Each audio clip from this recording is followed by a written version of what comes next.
नमस्कार, मैं कीर्ति और मैं आप सभी का स्वागत करती हूँ आपके अपने चैनल भिवानी हलचल पर। तो आइए नजर डालते हैं आज की मुख्य खबरों पर।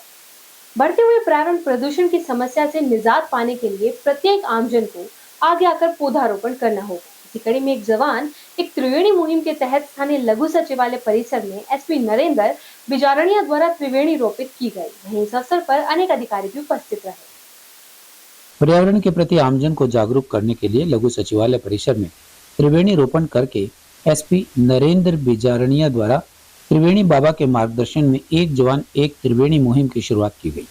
एसपी के निर्देशानुसार एक जवान एक त्रिवेणी मुहिम को और आगे बढ़ाते हुए जिले के प्रत्येक थाना चौकी में हर जवान के द्वारा पौधारोपण किया जाएगा।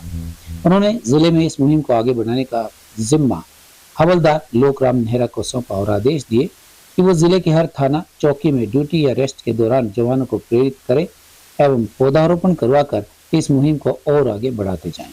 का औसत तापमान 15 डिग्री सेंटीग्रेड रहता है औसत, और 100 साल का मतलब 1900 लेकर 2000 तक केवल इसमें 0.5 डिग्री सेंटीग्रेड की वृद्धि हुई थी, और 20 साल में इसमें 1 डिग्री सेंटीग्रेड की वृद्धि देखी गई है। और ये वृद्धि इसी तरह चलती रही तो 2050 तक औसत तापमान 3 डिग्री सेंटीग्रेड बढ़ सकता है। और आज देखो आप कितनी असहनीय गर्मी है, जलवायु परिवर्तन है, और उस समय यदि हमारी पृथ्वी का औसत तापमान 3 डिग्री सेंटीग्रेड बढ़ गया तो दिन रातें कटनी मुश्किल हो जाएंगी। इसलिए आज दुनिया के प्रत्येक व्यक्ति को पृथ्वी बचाने के लिए आगे आना होगा, नहीं मरने के लिए तैयार होना पड़ेगा। ये प्रोग्राम है, आज ये त्रिवेणी लगाई है और पुलिस विभाग एक जवान एक त्रिवेणी लगाएंगे पृथ्वी को बचाने के लिए।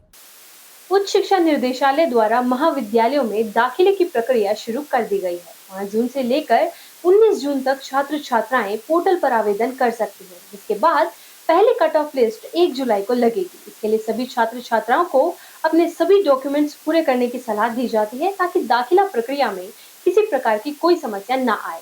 इस बारे में राजीव गांधी महिला कॉलेज के कार्यकारिणी प्राचार्य श्रीमती रेखा शर्मा से बातचीत की गई तो उन्होंने बताया कि 5 जून से 19 जून तक दाखिले के लिए पोर्टल खुला हुआ है और इसमें मेरिट के आधार पर पहली कट ऑफ लिस्ट 1 जुलाई को लगेगी।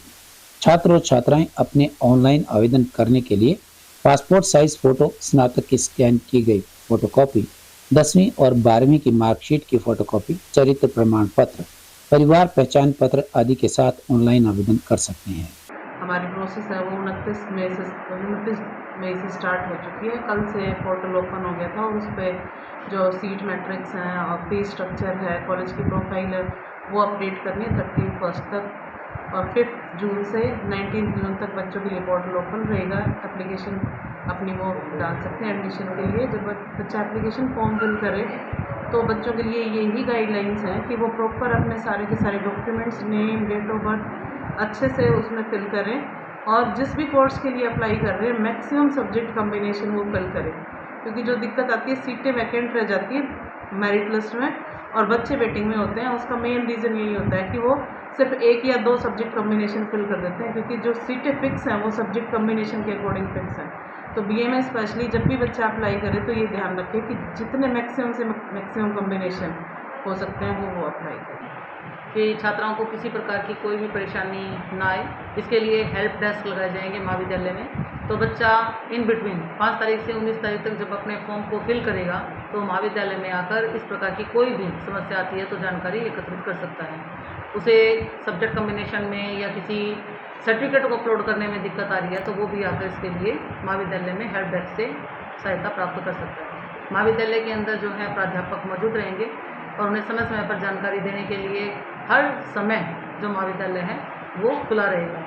छुट्टियों का ना सोचें कि छुट्टियां चल रही हैं, बल्कि एग्ज़ाम चलने लग रहे हैं महाविद्यालय में और एग्ज़ाम के साथ साथ एडमिशन प्रोसेस हमारा शुरू हुआ है। तो अभी तो हम फिलहाल जो हमारा पोर्टल खुला है 19 से लेके 31 तारीख तक, तो वो हमने अपनी सीट मैट्रिक्स, कॉलेज प्रोफाइल ये डालने हैं। लेकिन 5 जून से जैसे ही बच्चों के लिए पोर्टल खुल जाएगा तो एक प्रकार से बच्चों के लिए मारामारी शुरू हो जाती है। तो बच्चे जो हैं वो मारामारी को ध्यान में ना रखकर आराम से अपने फॉर्म को फिलअप करें, प्रिंट आउट निकालें, ध्यान से उसको पढ़ें और उसके बाद अपने सिग्नेचर्स, अपनी फ़ोटो, साथ में अपनी पूरी की पूरी जानकारी देखकर ही उसको अपलोड करें, उसको लॉक करें। और अगर किसी प्रकार की कोई दिक्कत भी आती है तो वहाँ पर नंबर होता है, हेल्पलाइन नंबर होता है, नोडल ऑफिसर्स के नंबर होते हैं, तो उन पर वो इस प्रकार की जानकारी दे सकते हैं। तो कोशिश हमारी रहेगी कि बच्चों के एडमिशन्स अच्छे से हो जाएँ। फर्स्ट मेरिट लिस्ट जो कि 1 जुलाई से लेके 20 जुलाई तक हमारी तीनों मेरिट लिस्ट आ जाएंगी। वहीं महाराजा नीमपाल सिंह कॉलेज के नोडल अधिकारी जगबीर सिंह ने भी इस बारे में विस्तृत जानकारी दी। छात्रों के दाखिले हर वर्ष की भांति इस बार भी ऑनलाइन एडमिशन्स के थ्रू होंगे। सेंट्रलाइज्ड एडमिशन्स होंगे सभी गवर्नमेंट कॉलेजेस में, एडेड कॉलेजेस में और प्राइवेट कॉलेजेस में। डिपार्टमेंट ऑफ हायर एजुकेशन के साइट पर बच्चों को ऑनलाइन रजिस्ट्रेशन करना होगा। साइट का जो एड्रेस है वो है admissions.highereduhry.ac.in और highereduhry.ac.in पर भी स्टूडेंट्स इंस्ट्रक्शंस देख सकते हैं। अभी 5 जून से लेकर 19 जून तक स्टूडेंट्स अपना ऑनलाइन रजिस्ट्रेशन करवाएंगे और उसके बाद फर्स्ट मेरिट लिस्ट 1 जुलाई को टेंटेटिव डिस्प्ले होगी। जो मेरिट लिस्ट का शेड्यूल रहेगा वो 1 जुलाई से 20 जुलाई तक रहेगा और उसके बाद ओपन काउंसलिंग अगर कोई सीट वैकेंट रहती है कॉलेजेस में तो वो 21 जुलाई ऑनवर्ड्स फुलफिल की जाएंगी। इसके लिए डिपार्टमेंट ने एक टोल फ्री नंबर भी जारी किया है 1800-180-2133। वहाँ पर भी स्टूडेंट्स कॉल कर सकते हैं।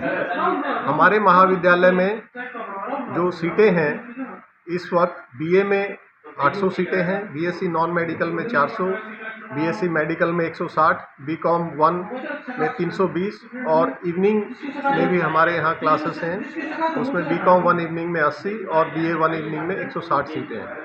हमारे महाविद्यालय में पीजी कोर्सेस भी चल रहे हैं जिसमें इंग्लिश है, पॉलिटिकल साइंस है, इकोनॉमिक्स है, साइकोलॉजी है, एमकॉम है, ज्योग्राफी है। इन सभी में 40 सीटें हैं। इसके अलावा PG diploma in guidance and counselling है और PG diploma in data analysis है। तो स्टूडेंट्स को ये ध्यान रखना है कि अभी फ़िलहाल ये शेड्यूल सिर्फ यूजी क्लासेस के लिए जारी किया गया है, पीजी क्लासेस के लिए अभी जारी नहीं हुआ है।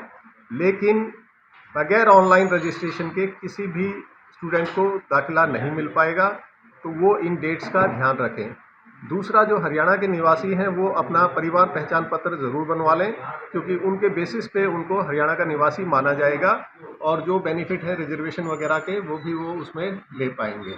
निर्जला एकादशी की पूर्व संध्या पर गोवंश की सेवा का अभियान चलाते हुए गो सेवकों ने गोरक्षा दल के प्रधान संजय परमार के नेतृत्व में अभियान चलाया, जिसके तहत शहर भर में सैकड़ों बेसहारा गोवंश को आयुर्वेदिक सत्तू पिलाया गया। अभियान की शुरुआत स्थानीय हालवास गेट स्थित सिद्धपीठ बाबा जहरगिरी आश्रम के पीठाधीश्वर अंतर्राष्ट्रीय श्री महंत डॉक्टर अशोक गिरी महाराज द्वारा हरी झंडी दिखाकर की गई। गो रक्षकों के अभियान को हरी झंडी दिखाते हुए अंतर्राष्ट्रीय श्री महंत डॉक्टर अशोक गिरी महाराज ने कहा कि सनातन धर्म में निर्जला एकादशी के दिन पानी पिलाने को सबसे बड़ा पुण्य का कार्य माना जाता है तथा यह पुण्य उस समय और अधिक बढ़ जाता है जब सेवा गोवंश की हो। श्री महंत ने कहा कि गो सेवा करना मानव का सच्चा व पहला धर्म है। उन्होंने कहा कि सभी लोगों को सच्चे धर्म के साथ चलकर गो सेवा करना चाहिए। उनका कहना था कि गाय की सेवा एक माँ के बराबर है। उन्होंने गोरक्षा दल के इस अभियान की सराहना करते हुए सभी लोगों को गो सेवा करने का आह्वान किया।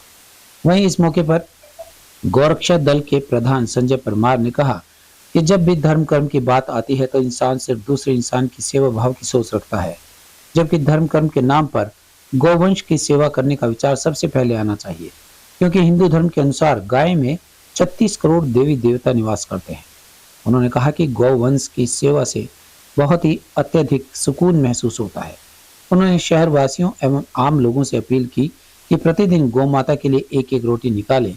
इससे जहां गौ माता को आहार मिलेगा वहीं उन्हें गौ सेवा करने का मौका भी मिलेगा। जो हमेशा कुछ न कुछ धर्म कार्य के लिए प्रवृत्त जानी गई है, तो आज इस भीमसेनी एकादशी के पूर्व काल में गुड़ और आयुर्वेदिक सत्तू द्वारा गोरक्षा दल द्वारा निर्मित जल सभी गायों को पिलाया जाएगा।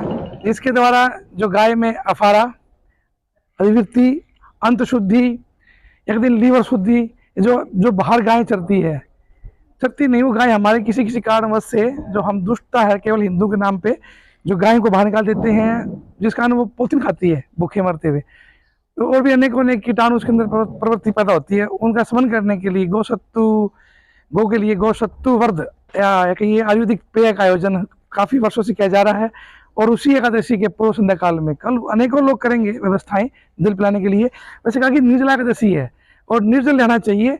जो चर अचर जगत है, जो प्राणी मात्र की सेवा करती है, जिसमें देवी देवताओं का वास है, जिसका गोबर को भी लक्ष्मी से भी बहुमूल्य माना गया है, उसकी सेवा की जाए तो इससे बड़ा कोई पुण्य और धर्म है ही नहीं। पिछले कई सालों से हमारे गोरक्षा दल के और भिवानी के गौ सेवक सिद्धपीठ हमारे जैरगिरी आश्रम से बाबा सौगिरी के सानिध्य में लगातार कई सालों से हम निर्जला एकादशी के शुभ अवसर पर हम ये सत्तू का प्रोग्राम करते हैं गायों के लिए। सत्तू में इसमें गुड़ और जौ का मिश्रण होता है, जो हम 2-3 दिन पहले भिगो लेते हैं। तो हमारे भाई सुल्तान सैनी के नेतृत्व में सारे हमारे गौ सेवक कई सालों से लगे हुए हैं। तो अब की बार हमने निर्जला एकादशी के पूर्व संध्या पर किया है ये प्रोग्राम। तो हमारे महाराज जी के जो निर्देश है उनके अनुसार हम शहर के अंदर जगह जगह चौराहे पर और जो भी जहाँ पे बेसहारा गौवंश मिलेगा, हम उनको ये एक सत्तू का एक बाल्टी हम उसको सत्तू के रूप में पिलाएंगे, ताकि इनको थोड़ा सा इनकी रोग प्रतिरोधक क्षमता बढ़ जाए। और उसके बाद फिर हमारा अंतिम हमारा पड़ाव रहेगा नंदीशाला में। नंदीशाला में बहुत ज़्यादा नंदी है, उनको हम पिलाते हुए और बाद में इस अभियान को हम तो गौ माता के प्रति ये कहूंगा कि भाई जितने भी शहर में जो दान दाता करते हैं, जो लोगों को जल पिलाएंगे, गुलाब ला के पिलाएंगे, वो मेरा के गौ माता को चारा डाले 11 के दिन। ये दिखावा न करके गौ माता के लिए करें ज्यादा से ज्यादा। मेरे शिक्षा बोर्ड से लेकर हासी गेट तक सड़क के बीचों बीच फुटपाथ का नवीनीकरण किया जा रहा है, जिसके बाद शहर वासियों को इनमें रंग बिरंगे फूल देखने को मिलेंगे। वहीं पीडब्ल्यूडी विभाग के अधिकारी का कहना है कि शहर के अन्य हिस्सों में भी नए फुटपाथ बनाए जाएंगे। पिछले 3-4 दिन से लगातार फुटपाथ के नवीनीकरण को लेकर कार्य चल रहा है। जब पीडब्ल्यूडी के अधिकारी से इस बारे में टेलीफोन पर बातचीत की गई तो उन्होंने बताया कि शहर को स्वच्छ और सुंदर बनाने के लिए पीडब्ल्यूडी आर का एक सुनहरा कदम है। शिक्षा बोर्ड से लेकर हांसी गेट तक सभी पुराने फुटपाथ को तोड़कर इनकी जगह नया फुटपाथ बनाया जाएगा और इसमें रंग बिरंगे फूल भी लगाए जाएंगे, ताकि आने जाने वालों को मनमोहक दृश्य दिखाई दे। वहीं नया फुटपाथ बनाने से शहर के सौंदर्यीकरण में 4 चांद लग जाएंगे और रंग बिरंगे फूलों के कारण दूर से ही लाइट्स में अपने आप में एक अद्भुत नज़ारा होगा। यदि यह प्रयोग सक्सेसफुल रहता है तो फिर शहर में और भी अन्य हिस्सों में नए फुटपाथ बनाए जाएंगे और उन्हें भी रंग बिरंगे फूलों से सजाया जाएगा, ताकि पर्यावरण शुद्ध रहे और आने जाने वाले लोगों का भी मन लगा रहे।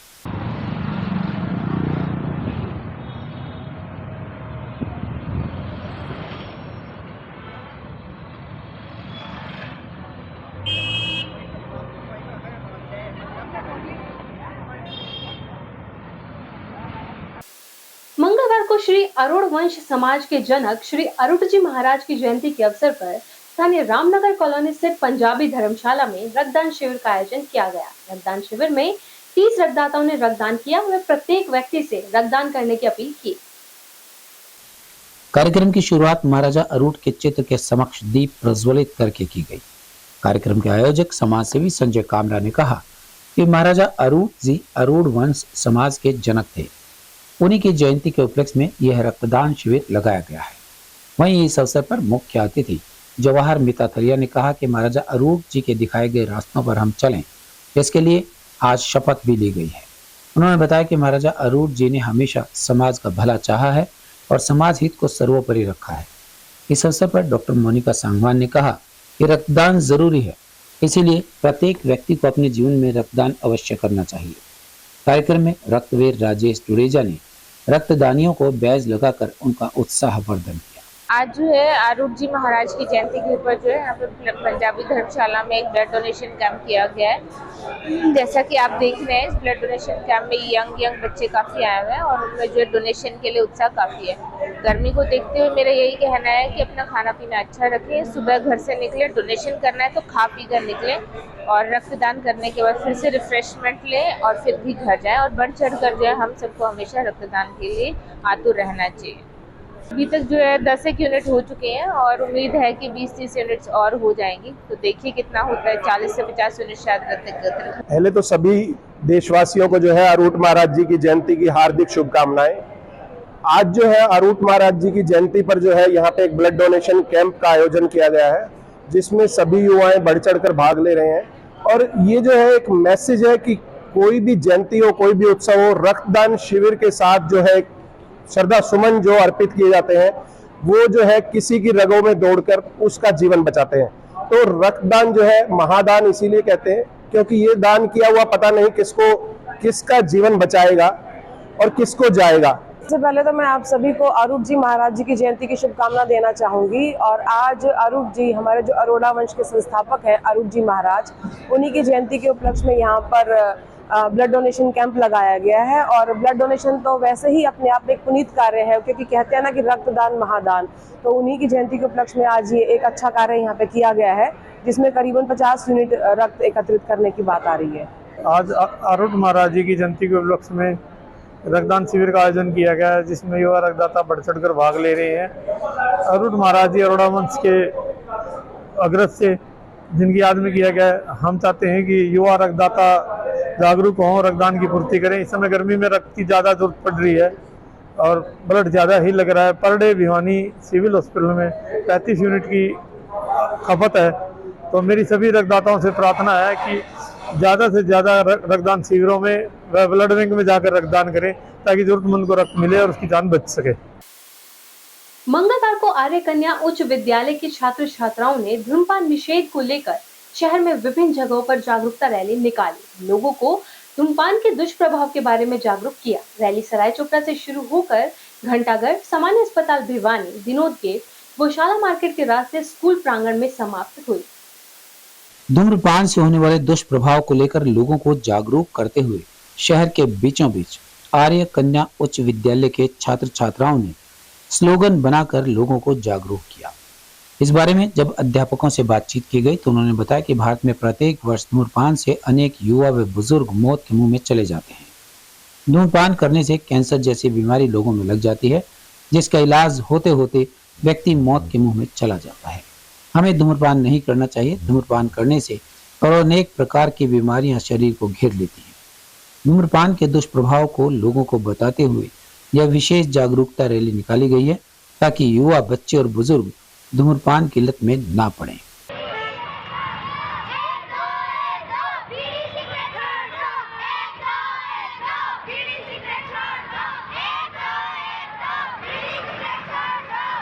हमारा उद्देश्य जो हमारे देश को नशा मुक्त करना है और हम समाज में अवेयरनेस डालना चाहते हैं कि लोग जो है इस तरह के नशों का सेवन ना करें, हमारी जो यंग जनरेशन है वो खराब ना हो।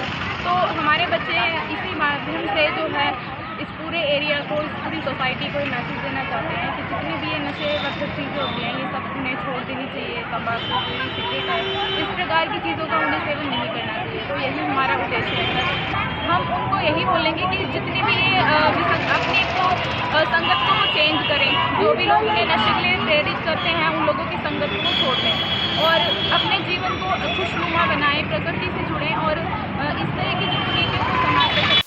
पिछले एक सप्ताह में 2 दिन हुई बारिश ने जहां आमजन को गर्मी से राहत दिलाई है, वहीं यह बारिश किसानों के लिए सोना बरसकर बरसी है, क्योंकि अभी फसलों की बिजाई होनी है, जिसके चलते सिंचाई की लागत बचेगी और किसानों को मुनाफा होगा। बारिश से किसानों के चेहरे खिले हुए नजर आए। मौसम विभाग की माने तो 31 मई तक बारिश की संभावना है। इस बारे में जानकारी देते हुए कृषि विशेषज्ञ ने बताया कि पिछले सप्ताह हुई बारिश फसलों के लिए लाभदायक है, तो वहीं आंधी फूल वाली फसलों को प्रभावित कर रही है, क्योंकि आंधी से फूल झड़ जाता है और फल नहीं लगते हैं। उन्होंने बताया कि भिवानी में अब तक लगभग 40 mm बारिश हुई है। वहीं किसानों ने कहा कि यह बारिश उनके लिए सोने पर सुहागा है और उनकी फसलों के लिए लागत का खर्चा भी कम आएगा। उन्होंने कहा कि जमीनी जल स्तर बारिश से अच्छा रहेगा व पैदावार भी अच्छी होगी। किसानों ने कहा कि यह बारिश सही समय पर हुई है और गर्मी से राहत भी मिली है। पवन है, गांव मिठाथड़, जिला भिवानी। ये लगातार बारिश जो हो रही है ये गर्मी से राहत दे रही है और कृषि के लिए बहुत अच्छी साबित हुई है। इससे कृषि में अच्छी पैदावार होने की संभावना है। बहुत ही अच्छे समय पर बहुत अच्छी बारिश हो रही है।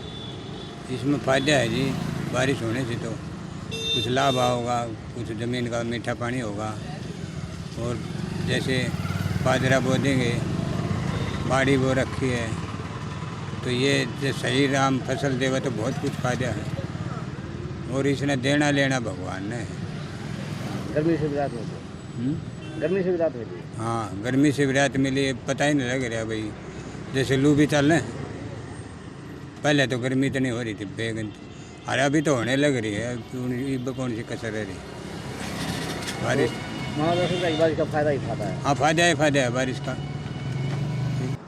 अभी AMD के अनुसार जो है 31 तारीख तक बरसात का मौसम बना रहेगा, और जो है ना कि अभी जो पिछले दिनों में 40 mm बरसात हुई है, और ये काफ़ी अच्छी बरसात है, और इस बरसात के कारण सभी फसलों के लिए फ़ायदेमंद रहेगी। इसमें चाहे जो है बाड़ी है हमारी, या जो है ना सब्जियों वाली फसलें हैं, या बाग हैं, उन सभी के लिए ये काफ़ी लाभदायक रहेगी। लेकिन जो है जैसे ये साथ साथ आंधी आ रही है ना, इसमें थोड़ा बहुत जो है जो फूल वाली फसलें हैं उन पे प्रभाव आने की संभावना है, और जो है किन्नू है उसमें जो है ना फल झड़ने की संभावना बनी रह सकती है। हाँ, यहाँ पे जो अच्छी जो बरसात हुई है, इससे जो है कि अभी आने वाले समय में जो फसलें लगनी हैं उनकी भी किसान जो है अपनी तैयारी कर सकते हैं, और जो जल स्तर है वो भी जो है ठीक ठाक। स्थानीय BT मिल्स रोड पर स्थित श्री श्याम मंदिर में श्री श्याम मिलन मंडल द्वारा मंदिर का स्थापना दिवस बड़े ही धूमधाम से मनाया गया। इस अवसर पर जागरण में भिवानी महेंद्रगढ़ लोकसभा सांसद चौधरी धर्मवीर सिंह ने पहुंचकर भजन संध्या का शुभारंभ किया। वहीं कार्यक्रम का समापन श्याम बाबा की आरती एवं 56 भोग प्रसाद वितरण के साथ किया। प्रति वर्ष की भांति स्थानीय BT मिल्स रोड पर स्थित श्री श्याम मंदिर में श्री श्याम मिलन मंडल द्वारा मंदिर के स्थापना दिवस अवसर को बड़ी धूमधाम से मनाया गया। इस अवसर पर आयोजित जागरण में भिवानी महेंद्रगढ़ लोकसभा के सांसद चौधरी धर्मवीर सिंह ने पहुंचकर भजन संध्या का शुभारंभ किया और विधि विधान के साथ पूजा अर्चन कर बाबा की ज्योत प्रज्वलन का आशीर्वाद लिया। वहीं इस अवसर पर नगर परिषद के वाइस चेयरमैन सत्येंद्र मौर्य ने पहुंचकर पूजा अर्चना में भाग लिया और बाबा का आशीर्वाद प्राप्त किया। कार्यक्रम में छोटी काशी के सुप्रसिद्ध गायक दीपक गौड़, फतेहाबाद से आए राकेश जांगड़ा और गुरुग्राम से पहुंची वर्षा गर्ग के अलावा छोटी काशी के नमन सैनी द्वारा बाबा के सुंदर सुंदर भजनों की प्रस्तुति दी गई, जिसमें आधी रात के बाद तक भी भक्तजन बाबा का गुणगान करते हुए नजर आए और बाबा के भजनों पर झूमते गाते हुए नजर आए। कार्यक्रम का समापन श्याम बाबा की आरती एवं प्रसाद 56 भोग वितरण के साथ हुआ।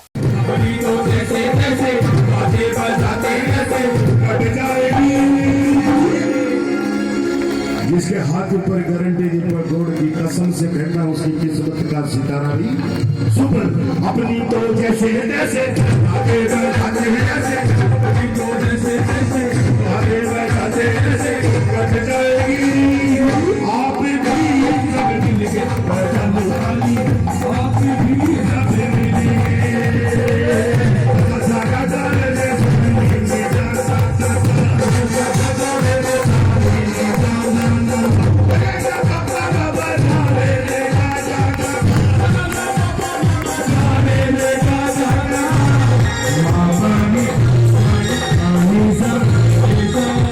के पगे घूम रो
सिलसिला यूं ही जारी रहेगा। मुझे और भिवानी हलचल की टीम को दीजिए इजाजत और बने रहिए आपके अपने चैनल भिवानी हलचल के साथ।